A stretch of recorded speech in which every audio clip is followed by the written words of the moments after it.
श्री स्वामी समर्थ सर्वांना. गावाकडे आलं आणि गावाकडले गुलाबजामुन खाल्लं नाही असं झालंच नाही. तर आज भावानी म्हणलं की चल गुलाबजामुन बनवू.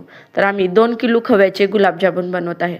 त्यासाठी आम्ही 1 किलो मैदा, 1.5 चम्मच खायचा सोडा आणि 1 वाटी गव्हाचे पीठ आणि पाणी घेतलं.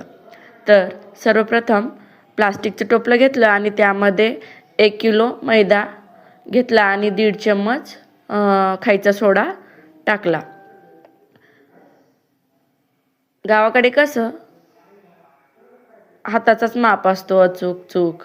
तर त्याप्रमाणे घेतला आणि चांगलं मिश्रण मिक्स करून घेतला भावाने मैदा आणि खायच्या सोड्याचं. मग खवा कसं घट्ट असतो ना, त्यामुळे तो हाताने तोडून घेत होता.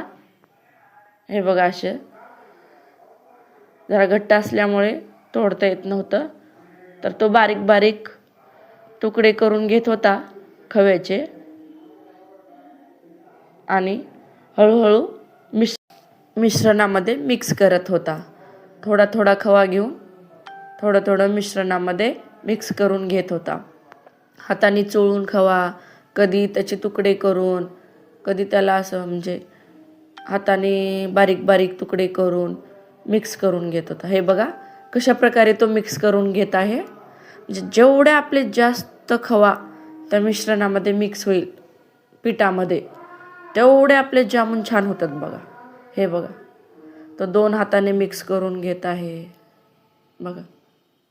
जेवढं म्हणजे खवा सुटसुटीत करता येईल, असं चांगलं पिठामध्ये मिक्स करता येईल, तेवढे चांगले जामून होतात. आणि आपण 1 वाटी गव्हाचं पीठ घेतलं आहे ना, ते आपले जामून खुसखुशीत आणि चांगले व्हावे त्यासाठी घेतले आहे. हे बघा, आपला खवा पूर्णपणे मिश्रणात मिसळला आहे.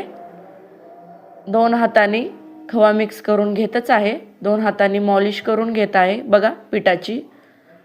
मी म्हणलं ना, जेवढं चांगलं मॉलिश करचाल तेवढं चांगले जामून होतात बघा. लई भारी चव लागते.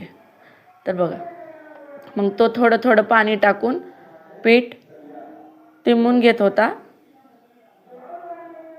हे बघा कशा प्रकारे तिंबून घेत आहे. हळूहळू हळू, म्हणजे जास्त पाणी पण नको आणि कमी पण नको, कारण त्याचं पीठ जास्त घट्ट बी नको आणि जास्त पातळ बी नको. म्हणून तो थोडं थोडं पीठ टाकून थोडं थोडं मॉलिश करून घेत होता पिठाची. हे बघा कसं करत आहे. फायनली पीठ तयार झालं आहे. आमचं काय झालं होतं, 1 वाटी पीठ ॲड करायचं विसरलंच होतं. मग